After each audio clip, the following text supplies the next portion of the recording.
Welcome to Living Your Greatness.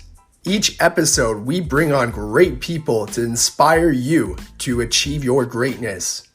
We discuss topics all related to health and wellness. Listen to world-class stories, learn valuable lessons, and turn knowledge into action. It is now time for you to unlock your inner greatness. Welcome back, everyone, to another episode of Living Your Greatness. This is your host, Ben Mummy, and today we have a new guest to the show, and her name is Kim Barthel. For those of you that don't know Kim is a bridge between the science of neurobiology, mental health, and everyday function. Her specialties include attachment, trauma, addiction, sensory processing, movement, and learning how we learn and how we heal. Kim's process of helping people to become behavior detectives is based on 30 plus years of actively integrating a wide range of trans-disciplinary perspectives through both a scientific and a compassionate lens. Related to healing from trauma and abuse, Kim co-wrote the Canadian bestseller Conversations with a Rattlesnake with her close friend and a fellow mental wellness advocate, Theo Fleury. So Kim, welcome to the show. It is a pleasure to have you with us today. Thank you, Ben. It's an honor to have this conversation with you. So Kim, let's kind of get kicking here. Tell us about yourself. Where did you spend your formative years growing up in Canada? What inspired you to become an occupational therapist and complete a postgraduate degree in neurobiology and motor control? You know, it's such a weird thing to have someone say, tell us about yourself. And just the internal reaction that I have to that question is a sense of awkwardness. How does one begin to say who they are, what they think, what they believe? So I'm speaking right from my authentic heart right away in your very first question. When you talk about growing up, it's not usually some place that I'm proud to speak about. Growing up in Winnipeg. My family originally are from Europe and found myself growing up in Winnipeg. And to me, that environment personally was very challenging. Very challenging from its perspective of my perception of being quite constricted, conservative, and I never actually felt like I belonged there as a child. When I was about seven or 8 years old, I had the opportunity to be exposed to children with special needs at a place called Saint Amant, which at the time was an institution for kids with disabilities. And by the time I was 9, I wanted to be an occupational therapist. So I have known that this profession that I've chosen is my calling since I was a child. And there was just never any doubt that that was what I wanted to do or how I wanted to do it. When you talk about neurobiology or understanding movement, or to be honest, my path is one of, you stick one foot out and then the next stone appears. It's not been a design. So other than the passion to be of service, especially to people with differences, the curiosity and the direction just keeps emerging, even to this day. I am a lifelong learner and am deeply passionate about understanding how we as humans evolve and work. And the brain is just something that I can really deeply appreciate. So sometimes I think I had a past life as a neuroscientist. I don't know, because my understanding of the brain is quite intuitive. And that's why that draw, it informs everything that I think about. You asked about movement science, and I know you're curious about that because of your love of physical education. And working with kids with special needs, One of my specialties is in a field we call neurodevelopmental treatment, which is all about movement, anatomy, biomechanics, kinesiology. These pieces are part of human function. And I had a mentor who said to me one day, Kim, and I love this woman, her name was Dr. Jean Ayres. She said, Kim, you need to go understand the body. And I was like 20. And I said, okay, don't know what that means really, but okay, if you think it's something that I should do, I will do it. And so the study of neurodevelopmental treatment was only delivered at that time in the UK.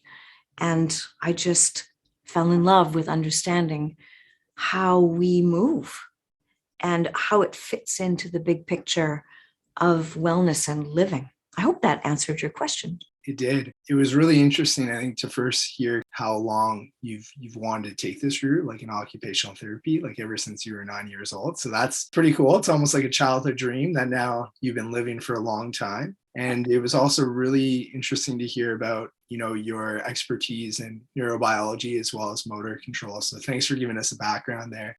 So going to my next question, Kim, a lot of people don't fully know what occupational therapy is. I remember when my sister was an occupational therapist, she would tell me how there's many different people that you could help, and there's, many different kind of disciplines within the field. So my question is, what is occupational therapy, and which area of occupational therapy are you passionate about the most? After being in this profession for so long, the elevator speech is getting better across time. I think many occupational therapists struggle with this answer for a long time because of the vastness of what it offers you.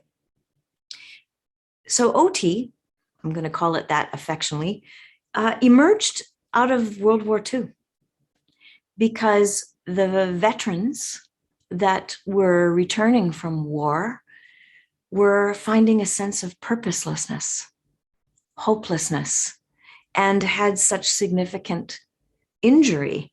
And the use of everyday purposeful activity was a form of re-engagement in life. And that's really where things began. The term human occupation doesn't mean work. Occupation means anything that humans do, from getting dressed in the morning to connecting with people, to going to work, to going to school, to play. Any aspect of human function is what occupational therapists help with. To me, this field is not a profession, it's a calling, because inherent in our training is an understanding of humans holistically. Our training is mental health, it's anatomy from here to the moon. You have to understand, as we spoke about motor science a moment ago, all of the inner and outer workings of the body. So you take the person's desire of what they want to be better at, and we analyze all the pieces that are involved in making that happen. So I think of OTs as master problem solvers in helping people become their best selves. So it doesn't matter whether you even have a disability or a challenge. Occupational therapists support all humans in becoming their best selves. The next part of your question was, what's my greatest passion? It has always been mental health, right from university. The complexity, the more complex the client, the situation, the more enraptured I am with it. So I think it's mental health for me has always been in the foreground of something that personifies human suffering. And that's where I wanted to be of greatest service. That's absolutely beautiful. It was really cool to get a better idea of some of the history of occupational therapy, but more importantly, I think a key learning that I got was really helping people and supporting them with their problems to integrate them back into their daily life, right? And their routines and being the best version of themselves. So thanks a lot for clarifying that and also sharing with us like your passion towards the domain of mental health. So Kim, what is one common myth about occupational therapy that you would want to debunk? I think that the word occupational therapy makes people think that it's about getting you back to work. And for the majority of my career, I've worked with children who, of course, don't work. So it's the understanding of that occupational therapists are there to create this bridge to wellness, really, in all realms of human functioning. So I think it's our name sometimes of our profession that gets in the way with the understanding of what it is that we actually do. Thanks for sharing those thoughts. So Kim, I listened to a podcast that you did with Wired On Development, and I know you no longer believe in two things. And one of those things was, occupational therapists are not here to fix people. Instead, they're here to support individuals in being the best that they can be throughout their lifespan. And then the second thing, which I was actually kind of surprised to kind of hear, was science is not factual. So I'm curious, to get your thoughts of what kind of made you think these thoughts, and as well as what's one thing you wish you had known when you began your career as an occupational therapist? Whew. Well, let's put some context to that question first. When I think about the idea of fixing people, I think when I was in my 20s, there was this, when you go to university, there's this idea that I'm learning a skill that I'm going to do in order to create a particular change. And this has not been at all true. That the skill that is at the heart of what we do is our problem-solving clinical reasoning, not the tool itself. And so I think that was initially a struggle because every single individual client that was in front of you needed something different. And that in the beginning was very stressful because you were constantly, as a junior clinician, I was constantly running on the treadmill, trying to figure things out. And not having a prior learning of knowledge base that said, hey, when you do this, this is going to happen. And I wish that someone would have told me that's not how it works, that it's not a protocol. It's about listening, hearing, journeying, thinking, problem solving. And working with children and families, there is this desire when your child is born with a disability to want them to be normal. And for a very long time in the beginning, and I had the very first private practice outside of social medicine in Western Canada, where people had to pay for services out of their pocket. I felt a lot of pressure on my shoulders to make things happen so that their expectations would be met. And so this idea of curing, fixing, that is an illusion. That healing is about being in alignment with what is, and striving and driving and motivating oneself to be more every day. And that's a tension to hold between those two polar things. And as a clinician, even this morning, I had a clinical conversation with a client around their attachment to wanting to be normal and the challenges that they experience with being where they are and how to reconcile those forces. That's really what we bring to the table. So that's what I mean by we're not about in the business of fixing. We're in the business of analyzing and supporting as a blend. So that's the first part of your question. When you talk about science being factual, as a person who reads neurobiology in the bathtub, I am on the neural network of literature serve that receives a neurobiology paper every 10 seconds. If I were attached to the science that I learned even 2 years ago as the answer to my clinical reasoning, I'd be in trouble. So when we say it's not factual, it's that it's not reliable as one truth. It's ever evolving. And I need to stay adaptable, open, curious in my ideas, in my evolution of the creation of drawing from evidence to inform my decision making. So that's what I mean when I say science is not black and white. It's that there's so much diversity to think about when you're drawing from bodies of knowledge to create your decision making.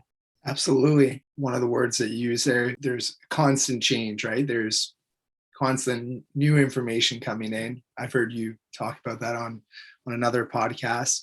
And there's always an evolution, right? With everything that we do. And science is even another aspect of that, right? And it was really interesting too to hear your thoughts on, when you were talking about not fixing the person, but more than importantly, like embracing the abilities that person has. And there's a recent story. It's an individual, he has Down syndrome. And I don't know if you've heard of him, but his name is Chris. I don't know his last name, but his father saw that he was really into biking and running and just overall fitness. And he was the first individual that completed an Ironman, which is beautiful, but it's not like he was really forced. He was supported to make that accomplishment. Now he has a campaign going and all this stuff and bringing awareness of focusing on the abilities of all. Strength-based. And the power that when we plug into our positivity within, what that does to your neurochemistry, it builds on itself. We get so much dopamine and oxytocin and BDNF, which is the chemistry of neuroplasticity, that success creates more success. We can change without striving to be different. I think it's key too with knowing how to also embrace like your true authentic self, right? Mm-hmm. Everyone's going to have challenges. Every person, that's even listening right now has their own challenges. I think you nailed it well there with focusing on their strengths, right? So Kim, moving to a different question, NHL legend Theo Fleury calls you the Wayne Gretzky of therapy. So why do you think he values your work and has such high respect for you? That question throws me off my chair. I mean, part of me wants to say, I think we probably have to ask him that question. But if I were to put my mind in his mind and speculate why he might really think that there's a uniqueness of the way that we connected, there are, I think, a few ingredients there. And one we speak a lot about in our book, Conversations with a Rattlesnake, of relentless positivity. That, I have this belief that in your eyes, I see myself as, that by seeing the positivity in him relentlessly, he would begin to see it for himself.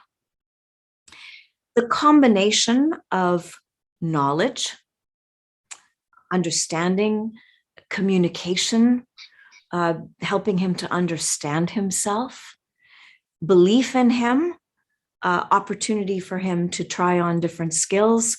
There were many spokes on a bicycle wheel of tools that we could pull together that he could use in everyday living. And I think that would be the ingredients that he might say make this special. But I mean, that's a big honor, and it's humbling to hear that analogy, and it's hard to speak for him in that response. Well, thanks a lot for giving your perspective on why you think Theo thinks that of you. And so that actually leads to my next question, Kim. I know you co-authored a national best-selling book with Theo, and it was called Conversations with a Rattlesnake, Raw and Honest Reflections on Healing and Trauma. What inspired you to write this book with Theo, and what can someone learn from reading it? Well, I think it's fun to tell the story of how we met, because that kind of answers the question in your curiosity of the inspiration. So I was invited to speak at a conference in 2012 in Winnipeg on truth and reconciliation. It was one of the very first truth and reconciliation conferences. And my topic was resilience. Neurobiology of resilience. What makes a person have it in them to tap into growth out of trauma instead of trauma? So this is wow. This offering was wow. I think I worried about what I was going to wear for a whole year for this conference. And I get up there and I'm speaking, and you know, this conference is partly, it had a televised component to it. And at the first break, the producer comes up to me and says, "The next speaker isn't coming. There is a family emergency. Could you please keep talking for another 3 hours?" And I was like, this is trauma. I'm going to have to make shit up, excuse me for my language, for another 3 hours. So I started to talk about attachment. And I had these videos of caregivers and their children that you could feel it when you watched these videos of what it felt like to experience what it was like to have someone put their mind in your mind, to respond to you from a place of love and connection. And then I had a video of a mom who was chronically depressed. And you could see the interaction between this mom and her baby like two ships passing in the night. The animation in mom's voice and her face was so limited that the baby couldn't catch it. And it was like they were two islands in disconnection. And if you watch the entire room, people just held their breath when they watched it. My third video was of a dad interacting with his son, 2-year-old son, and dad was in active recovery from addiction and had a history of violence. And you could see the child respond in fear to the attempts to engage from history. And the kid was only 2. And dad was doing a great job at trying to play and be with his son. So these videos were very impactful. So when this was all over, I was really happy that 3 hours was done. And I'm packing up and I'm standing at the front, and this guy comes walking up the middle of the aisle. And it was like the Red Sea parted in the room because it got really silent. And I was watching my husband at the back of the room hyperventilate. And I'm looking at this very short and all consuming energy, take up the air in the room space human walk towards me. And I looked at him like, you look a little bit familiar, but I'm a really bad Canadian in that I don't really care about hockey. So I didn't really recognize him at first. So Theo walks right up in my face and says, "You." I remember my eyes got big, like, I'm in trouble. "You just changed my life," he says, "and you're likely going to work with me for the rest of yours." And I was like, okay. And then, he introduced himself to me, and I'm from Manitoba, and so is he. So, of course, I know the name Theo Fleury, and I know the story of his experience. And so then he went on to say why what he just observed changed his life. That for him, in his previous experience, all of his time in treatment had been focused on his sexual abuse. And that watching the videos of the caregivers and their children made him realize that his trauma came long before his sexual abuse. And he shared with me that the video that had the greatest impact on him was the one that displayed nurturance, secure attachment, that he had never felt that. He couldn't find that in himself. That his experience of having a mom with depression and a dad who is a chronic alcoholic, that was normal to him. And in that 3-hour experience, he felt like a complete reorganization within himself of forgiveness, that this was not his fault, that people are doing the best they can with what they have. And it was a door opener for him. So in that sharing, we had, our teams, we had dinner, and he said, "Let's write a book." So all in that one day, the whole thing kind of came into being right there and then. And I said, "Okay, let's write a book." And that was the beginning of the process, the very laborious process of Conversations with Rattlesnake. Thanks for sharing that story there, Kim. I'm sure a lot of people are kind of curious more about not just the book, but more, how you guys connected and how both of you ended up getting inspired, right, to actually put it on paper. And something that I know you strongly believe in is there's always a reason for the behavior, and we are all doing the best that we can with what we have. Yes. And I know you have shared with caregivers worldwide that it's not what you do, but how you do it that matters. What led you to actually believe in this perspective?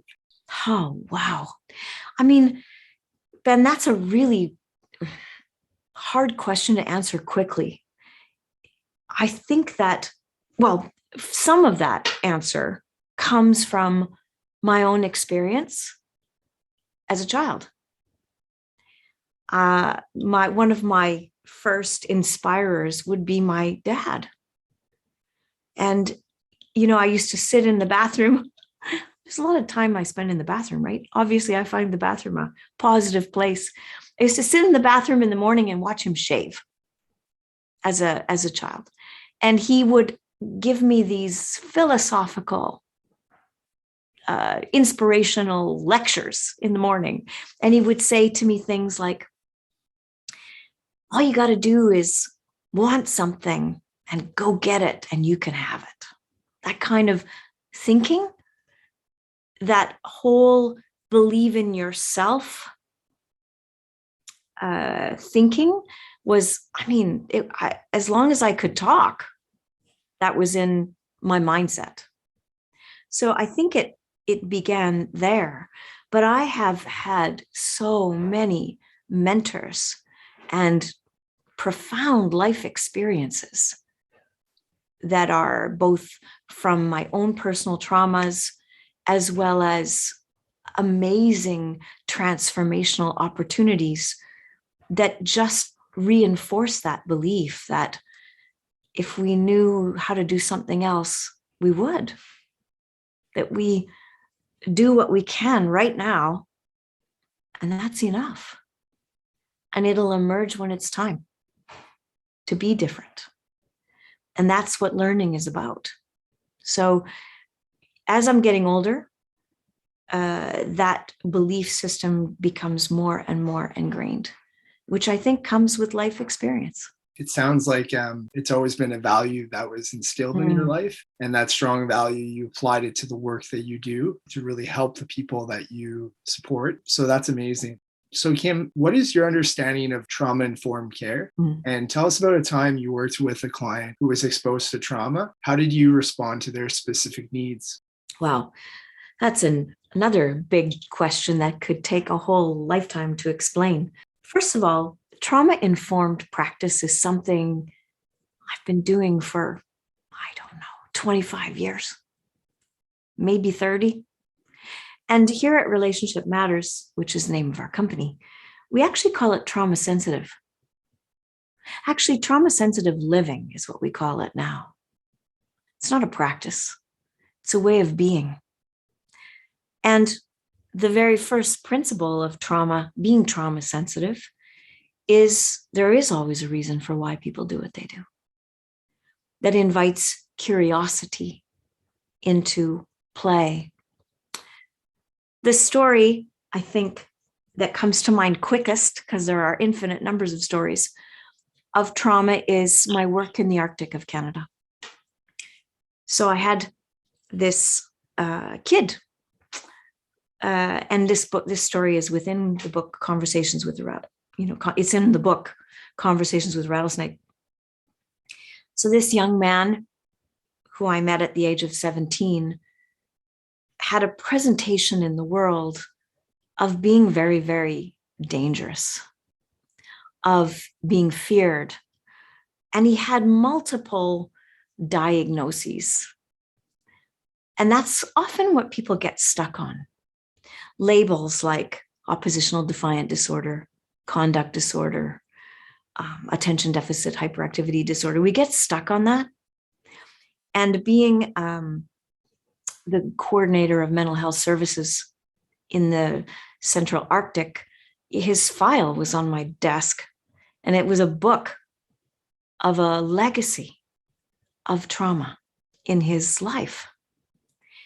And I remember one day sitting in my office, he walked in, and I remember my eyes got big, and I held my breath, and I thought, oh my gosh, what am I going to do with you in my space? Knowing that you pick the wings off living birds, that you hurt people's dogs, that you come to school in a threatening manner, that you are so fear-inducing. So this guy sat down on the chair across from me, and he pulled his hood over his head, and he crossed his arms, and he crossed his legs, and he just sat there. And one of the things about this young man was, in his series of traumas, is that he stopped talking. That he had so much trauma that elective mutism was one of his diagnoses. So he also didn't talk. So he got up a few minutes later and left the office, and he started showing up every day, little bits of time.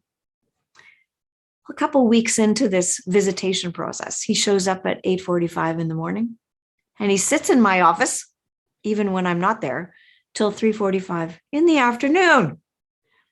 And I go home at night and I say to Bob, this guy's my biggest failure, because I don't do anything. I am not doing psychotherapy. We don't have conversations. I don't do anything. And Bob said to me, Kim, if you expect that guy to talk, then you will fail. He's in your office because something about being there creates safety. and this is the key to trauma sensitivity, is the reorganization in the brain and in the being of the feeling of safe and being seen. And so I thought, okay, Bob, you must be kind of wise, because why would somebody sit with you or in your space all day long if there wasn't something they were getting out of it? As this process prolonged across time, because it went on for 2 years, I started to talk to him as if he were talking to me, having a one-way conversation, telling him why people do what they do, what trauma does to the brain, how it impacts aggression and violence. He got a whole neurobiology lecture across 2 years of trauma. And then we left the Arctic, and I worried about this guy, that he was either at risk for self-harm or hurting others. 5 years later, we were visiting family at the Inuit Center in Winnipeg, and there he was across the hall. And I look up, and in Kim fashion, I'm so excited. And this is a extremely tough, aloof human. And, I have a long history of working with street kids and drug addicted kids and sex trade workers. So I have that persona within me. And so I walk up to him and I go, hey, in my pretend way. And I hear his voice for the first time. He says, you, Blondie. That's what he called me. Want you to know something. You stopped me from killing myself every day for 2 years. And I carry you with me in my head and in my heart every day. And to me, that was the beginning of the definition of what it is to be trauma sensitive. It's to show up. It's to show up fully present, with true curiosity, with intent to see the person as a human behind their behavior, and to really want, with intention, to have them be their best self. And that's how I would describe trauma sensitive practice. Another great story, and I think stories is a great way for everyone that's listening right now to be learning. Stories are pretty powerful. And this kind of leads me to a question, Kim. What can someone do who is an ally, and they care about maybe this friend or a loved one or someone that's close to them? What can they do to create a safe environment of trust and respect with that person? It's a beautiful question. In the field of post-traumatic growth, which is a whole philosophical thought process, Ben, it requires an expert companion, which doesn't mean it has to be a therapist. And the qualities of that companion, which is kind of what you're asking me, is desire to be helpful, combined with the ability to listen. Tied back to that question earlier around fix it that you asked me about. One of the most important qualities of accompanying someone in their trauma experience is holding space, which is very different than offering advice, very different than jumping in and saying, well, at least you have this going for you in your life. It's this present state of empathy that enables the person to connect to themselves.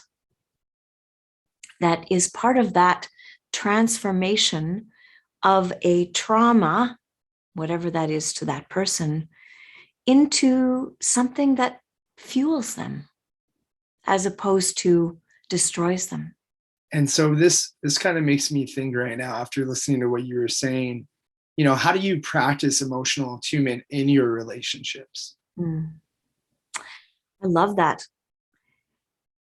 Attunement, it's a continuum of skills, and it takes a long time to practice. So when I'm answering your question, please know that it's not black and white, and it's also not something that's static. It's an evolving skill across time. But ultimately, attunement is the ability to have your mind in two places: your mind in yourself and your mind in the other at the same time. Because neurobiologically, what happens is, if there are two people together in a space, like you and I are right now, our brains neurobiologically are like tuning forks. And if the emotional vibration of fear and sadness and anger and confusion is vibrating, and along comes a person who is what we call regulated, which is present and available and caring, that vibration, in a sense, overrides and downregulates the intense, dysregulated emotions. So that anchored, centered person is the grounding rod. That's a good word I'm coming up with, I think, for this chaos in the other person. And we always say you cannot regulate another person until you're regulated yourself. But if we have to be fully regulated before we help someone else, we'd never do anything. What it actually means to be regulated is to be connected to yourself. So when I'm listening to the story of someone's suffering, I'm aware of my own feelings. So it's kind of like my mind is tracking it, going, oh, wow. This is a podcast, so people can't see. I just put my hand over my chest, and I do that sometimes. I go, whoa, this is really intense. And what I know physiologically is, if I, as the listener, land in my emotions for even a moment and acknowledge them, they move. But if I keep moving on or dismissing my own experience or become enmeshed with the other person, then I can get stuck with the vicarious trauma. But as I'm taking care of myself moment by moment, that's why I say this is an evolving skill. The other person's brain is watching me do that process. And that's how they learn to do it for themselves. You used the word earlier, authentic. That's what really makes therapeutic relationships work, is authenticity. When I can say, wow, this is really hard for me to hear. Or I'm struggling to know what to say to you right now. I'm just so grateful that you shared that with me. That's authentic. That allows the other person to know that they can be authentic too. I hope that helped, that answer in some way. I think it does. And I think it also just kind of mirrors your kind of care, right, for that individual. So you're showing a certain way that you truly care, right? Even if you don't have the answer, you're there for them. And, that's that difference of fix versus holding space. And by the way, the number one demise of a trauma experience is not being believed when you share your story.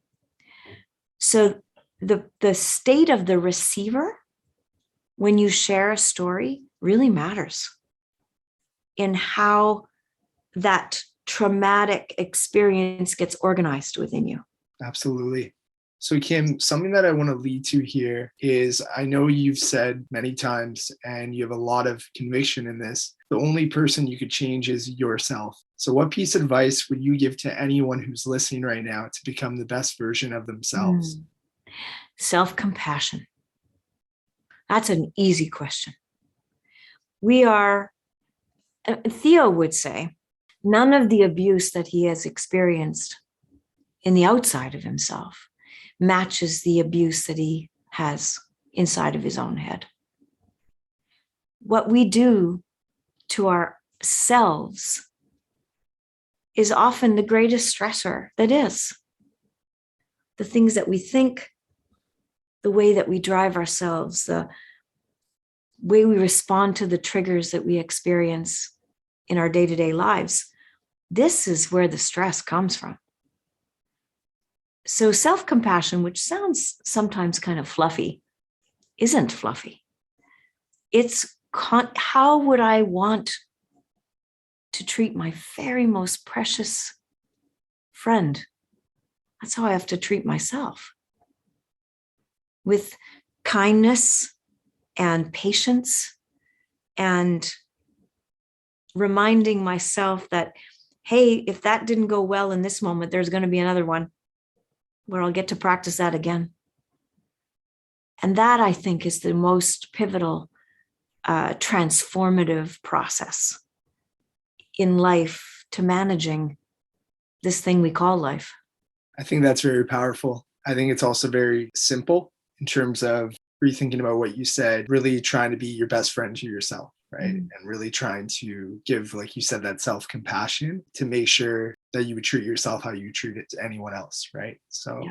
I think that was great advice. So Kim, one question that I do have here is, who is one person that has had such an influence on your life? I think that answer could change given the moment that you asked that question. I would say probably in this moment, it would be my dad, who, has passed on at this time. But as I scaffold all of the other influencers on top of each other, I think it comes back to him as a common denominator. That's beautiful. I think we've already got a couple little pieces of that you kind of shared earlier on, right? He really taught you from a young age, right, to really believe in yourself. And you've applied that in many areas of your life, right? Especially your profession, but also probably to yourself, right? Definitely. So Kim, as you know, the purpose of this podcast is to inspire people to achieve their greatness and enhance their personal well-being. So what is your definition of greatness? I found this question really hard, Ben. And I think it's the word greatness and the vibration that word often solicits, in that one of the values for me is humility. And so when I heard the question greatness, in the word greatness, I had to reconcile that tension between the vibration of my conception of greatness and this value that I have of living gracefully and humbly and wisely in the world. And I think that greatness, to me, is actually owning who you are,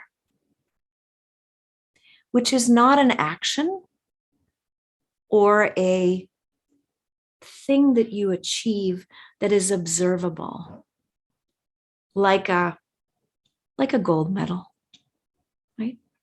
But a sense of inner reconciliation and comfort and peace. That's greatness to me. And that shows up subtly in the world rather than loudly sometimes. Absolutely. And I've actually written a blog before where I talked about moment to moment greatness, right? So within yourself, it can appear at different times of your life, different days of your life. It's not always going to be there all the time, but it can appear quite often as well, right? So moment to moment. I know that this morning, my daughter's partner made this incredible breakfast, and that was a moment of greatness, right? So like you say, they are, it's a flow of energy. So thank you for giving me the opportunity to answer that question. So Kim, who is a future guest that you would like to see on this show? That's a really tough question too. You keep asking tough questions here, Ben.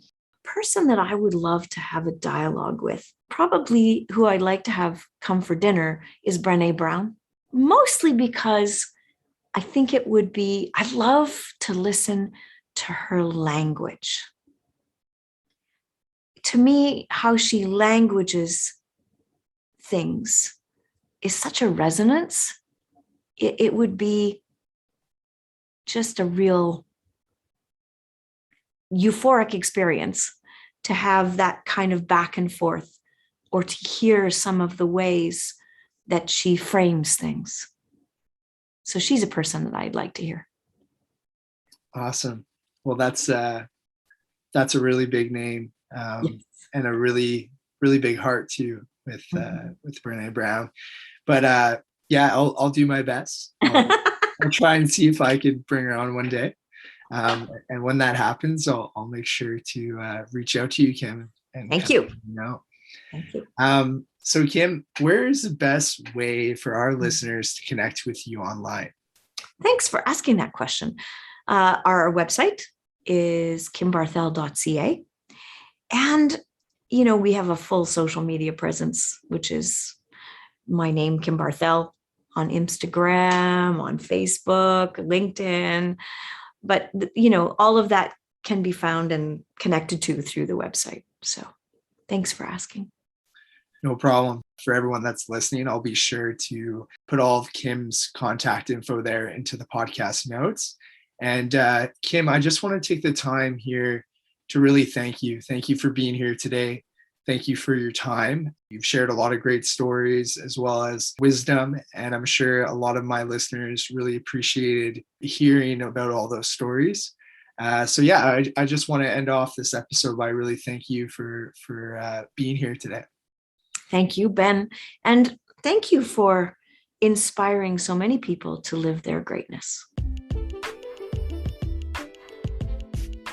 Thank you for listening to the Living Your Greatness podcast.